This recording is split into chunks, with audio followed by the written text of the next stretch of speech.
Hello everyone, welcome to my channel bio explorer. जैसा कि हम अपनी क्लास में एनिमल किंगडम कर रहे थे, तो किसी भी फाइलम पे मूव करने से पहले, जैसे पॉरीफेरा या नाइडेरिया, इनके बारे में पढ़ने से पहले हमें कुछ ये जनरल टर्म्स जो हैं इनके बारे में पता होनी चाहिए, क्योंकि आगे इन्हीं के बेसिस पे जो है क्लासिफिकेशन हो रखा है कि भाई बॉडी टेम्परेचर कैसा है उनका, कौन सी डिप्लोब्लास्टिक हैं, ट्रिप्लोब्लास्टिक हैं, तो इन सभी के बारे में पता होना चाहिए। तो इसी सीरीज़ में आज की जो हमारी आगे की क्लास है उसमें हम आज पहले सबसे बात करेंगे बॉडी टेम्परेचर की। ठीक है, बॉडी टेम्परेचर में दो तरीके के ऑर्गेनिजम्स आते हैं। एक है होम्योथर्मल, जिनको वार्म ब्लडेड बोलते हैं। होम्योथर्मल होते क्या हैं? Body temperature is constant and does not very with surrounding temperature. ठीक है, इनका जो बॉडी टेम्परेचर है वो कांस्टेंट होता है और इनके आसपास का जो मतलब टेम्परेचर जो चेंज होता है उसके हिसाब से इनके बॉडी टेम्परेचर पे कोई असर नहीं पड़ता। जैसे एग्जांपल है बर्ड्स एंड मैमल्स। अब हमारा जो नॉर्मल बॉडी टेम्परेचर है वो 35, 36, 37 डिग्री सेल्सियस है। तो ये ऐसा तो नहीं है ना कि विंटर में चेंज हो रहा है, समर में कुछ और हो जा रहा है। ये क्या रह रहा है? कॉन्स्टेंट रह रहा है। बस हम वेदर के अकॉर्डिंग खुद को क्या कर लेते हैं, अडेप्ट कर लेते हैं। जैसे गर्मियों में स्वेटिंग होने लगती है हमें, विंटर्स में हम गर्म कपड़े पहन लेते हैं। तो इस तरीके से हम बस खुद को सराउंडिंग टेम्परेचर के अकॉर्डिंग क्या करते हैं, अडेप्ट करते हैं। बाकी जो बॉडी टेम्परेचर होता है वो हमारा क्या रहता है, कांस्टेंट ही रहता है। नेक्स्ट है पोइकियोथर्मल, जिनको हम कोल्ड ब्लडेड बोलते हैं। ये क्या होते हैं? Body temperature is not constant, it varies with change in surrounding temperature. जो पोइकियोथर्मल हैं, जो कोल्ड ब्लडेड ऑर्गेनिजम्स हैं, इनका जो बॉडी टेम्परेचर है वो कांस्टेंट नहीं रहता, बल्कि सराउंडिंग के टेम्परेचर के हिसाब से क्या होता रहता है, इनका बॉडी का टेम्परेचर भी चेंज होता रहता है। तो इसमें कौन कौन से एग्जाम्पल्स आ जाते हैं?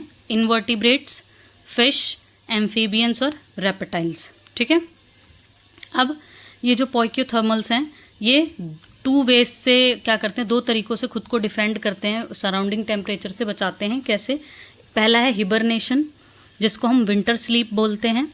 विंटर स्लीप मतलब जो सर्दियों का टेम्परेचर बर्दाश्त नहीं कर सकते वो हिबरनेशन में चले जाते हैं। जैसे क्या होता है, remains inactive during winter month, जो कि क्या है, इनएक्टिव रहते हैं विंटर महीने में, है ना। सर्दियों में ये कोई भी एक्टिविटी परफॉर्म नहीं करते, बल्कि लॉन्ग विंटर स्लीप में चले जाते हैं। इसमें क्या क्या आ जाते हैं आपके, एम्फीबियंस और लीजर्ड्स। ठीक है, नेक्स्ट है एस्टाइवेशन। एस्टाइवेशन को समर स्लीप कहते हैं। ठीक है, ऐसे ऑर्गेनिजम्स जो समर में इनएक्टिव रहते हैं, हॉट समर मंथ में, ठीक है, कोई एक्टिविटी नहीं करते, उनमें आ जाते हैं हमारे एम्फीबियंस। ठीक है, नेक्स्ट हमारा टॉपिक है स्केलेटन। स्केलेटन क्या होता है? It is the hard structure of body which provides the shape, support and protection to the body. ये हमारी बॉडी का हार्ड स्ट्रक्चर होता है जो कि हमारी बॉडी को क्या करता है, एक प्रॉपर शेप प्रोवाइड करता है, बॉडी को सपोर्ट करता है और क्या करता है, बॉडी को प्रोटेक्शन प्रोवाइड करता है। ये भी दो तरीके के होते हैं, एक होता है एक्सोस्केलेटन और एक होता है एंडोस्केलेटन। एक्सो जैसे कि हमने जर्म लेयर्स में पढ़ा था, एक्टोडर्म यानी सबसे आउटर वाली लेयर, तो ऐसे एक्सोस्केलेटन जो कि बाहर का स्केलेटन होता है, आउटर जो स्केलेटन होता है, क्या है ये, सिक्रेटेड बाय स्किन और ectoderm and made up of non living material. ये जो एक्सोस्केलेटन होता है इनको कौन सिक्रीट करता है? स्किन और एक्टोडर्म वाली लेयर इनको बनाती है और ये नॉन लिविंग मटेरियल से बने होते हैं। नॉन लिविंग मटेरियल जैसे देखो यहाँ पे कुछ एग्जांपल्स हैं, काइटिनस प्लेट्स और स्क्लेराइड्स। ठीक है, ये किसके अंदर होते हैं? आर्थ्रोपोड्स के अंदर। एपिडर्मल स्केल्स रेप्टाइल्स के अंदर। कैलकेरियस शेल मोलस्क के अंदर। प्लेट्स बिलो स्किन एकाइनोडर्म्स के अंदर। Horny scales, feathers, claws, hair, nails, hoofs and horns, ये किसके अंदर होते हैं? वर्टिब्रेट्स के अंदर। ठीक है, ये हॉर्न्स और ये हूप्स ये सब तो क्या करते हैं, प्रोटेक्शन के लिए यूज़ करते हैं ना ऑर्गेनिज्म। तो ये किसके एग्जांपल हैं? एक्सोस्केलेटन के। और ये सभी किससे बने हुए हैं? नॉन लिविंग मटेरियल से बने हुए हैं। और ये जो एक्सोस्केलेटन होता है हमारा, ये क्या होता है, फ्रॉग में एब्सेंट होता है। It is absent in frog. Second बात करते हैं हम एंडोस्केलेटन की। एंडोस्केलेटन क्या होता है? इंटरनल स्केलेटन, जैसे कि हमने जर्म लेयर में भी पढ़ा था, एंडोडर्म जो होती है वो सबसे इनर लेयर होती है ना। तो इसी तरीके से जो एंडोस्केलेटन है वो भी क्या है, इंटरनल स्केलेटन है। कौन प्रोड्यूस्ड करता है इसको? मीजोडर्म और समटाइम्स एंडोडर्म। ये लिविंग भी हो सकता है और नॉन लिविंग भी हो सकता है। लिविंग में क्या क्या आ जाता है एंडोस्केलेटन में? हमारे कार्टिलेजेस एंड बोन्स आ जाती हैं, है ना, लिविंग है ना, क्योंकि ब्लड का फ्लो है इनके अंदर।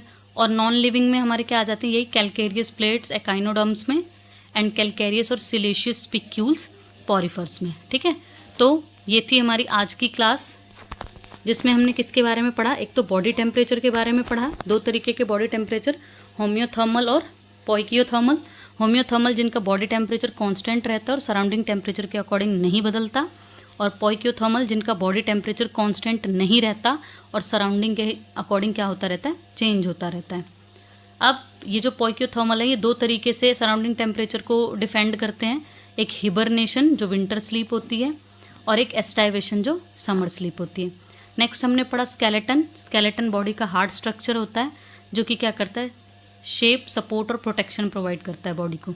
दो तरीके के पढ़े थे, एक्सोस्केलेटन यानी बाहर वाला स्केलेटन और एक एंडोस्केलेटन यानी अंदर वाला। तो एक्सोस्केलेटन को कौन सिक्रीट करता है, स्किन और एक्टोडर्म, और ये हमेशा किससे बने हुए होते हैं, नॉन लिविंग मटेरियल से। ये कुछ एग्जाम्पल्स भी बताए थे। और एंडोस्केलेटन जो इंटरनल स्केलेटन होता है, इसको मीजोडर्म और समटाइम एंडोडर्म क्या करती है, सिक्रीट करती है। ये लिविंग भी हो सकते हैं, लिविंग में कौन है, कार्टिलेजेस एंड बोन्स, और ये नॉन लिविंग भी हो सकते हैं जिनमें आपके आ जाते हैं calcareous plates in echinoderms and calcareous और सिलिशियस स्पिक्यूल्स इन पॉरीफर्स। तो ये थी हमारी आज की क्लास। कंटेंट पसंद आया हो तो लाइक शेयर ज़रूर करें और चैनल को सब्सक्राइब ज़रूर करें।